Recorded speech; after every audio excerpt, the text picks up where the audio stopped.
रायबरेली की राजनीति में कई दौर आए और गए, लेकिन एक नाम ऐसा रहा जिसने लगभग 3 दशकों तक यहाँ के लोगों के दिलों पर राज किया। वो थे मेरे पूज्य पिता स्वर्गीय अखिलेश कुमार सिंह जी। जनसेवा का ये संस्कार उन्हें अपने पिता स्वतंत्रता सेनानी एवं वरिष्ठ नेता धुन्नी सिंह जी से विरासत में मिला था। इसी विरासत ने उनके राजनीतिक जीवन की दिशा तय की, जहां राजनीति कभी सत्ता और पद का माध्यम नहीं, बल्कि जनता के बीच रहकर उनके अधिकारों और सम्मान के लिए निरंतर संघर्ष करने का संकल्प रही। साल 1993 में रायबरेली सदर से शुरू हुआ उनका राजनीतिक सफर 1996, 2002, 2007 और 2012 तक लगातार 5 ऐतिहासिक जीतों के साथ जनविश्वास की मजबूत मिसाल बन गया। कई सरकारें आईं और गईं, राजनीतिक समीकरण एवं पार्टियां बदली, लेकिन रायबरेली की जनता का विश्वास पिताजी के लिए नहीं बदला, क्योंकि पापा की असली ताकत कोई राजनीतिक निशान नहीं था। उनकी असली ताकत रायबरेली के लोगों का प्यार था।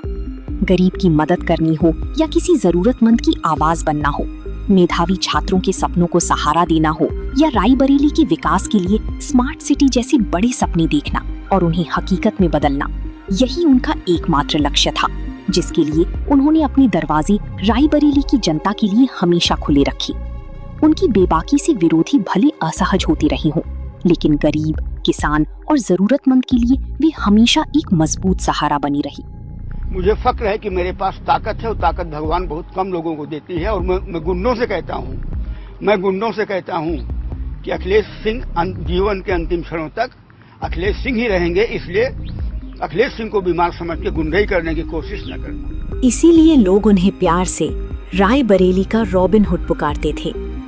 20 अगस्त 2019। पापा हमारे बीच नहीं रहे, लेकिन उनकी स्मृतियां, उनके संस्कार और उनकी सीख आज भी मेरे हर कदम के साथ हैं। रायबरेली की जनता के दिलों में उनके प्रति वही अटूट विश्वास और अपनापन आज भी जीवंत है। 2017 में जब मैंने उनका हाथ थामकर राजनीति की राह पर पहला कदम रखा, तब उन्होंने मुझे केवल राजनीति की गुर ही नहीं सिखाए, उन्होंने सिखाया जनता की सुख दुख में साथ खड़ी रहना, सच के लिए आवाज उठाना और स्वाभिमान से कभी समझौता न करना। इसकी सुनी तो कोई नहीं कहता। 5 सालों से कोई माफिया भी नहीं कहता था। हमारी लड़की लड़ने लगी तो हमारे जो पत्रकार मित्र हैं वो डॉन माफिया कहने लगे। 2022 में जब रायबरेली की जनता ने मुझे दोबारा अपना प्रतिनिधि चुना, तो वो मेरे लिए महज एक चुनावी जीत नहीं थी। वो पापा द्वारा वर्षों में अर्जित उस विश्वास और रिश्ते की निरंतरता थी, जिसे उन्होंने अपने कर्मों से सींचा था। आज मैं उन्हीं के पद चिन्हों पर चलने का प्रयास कर रही हूँ, क्योंकि मेरे लिए राजनीति विरासत में मिली कोई कुर्सी नहीं, बल्कि पापा से मिला जनसेवा का संकल्प है।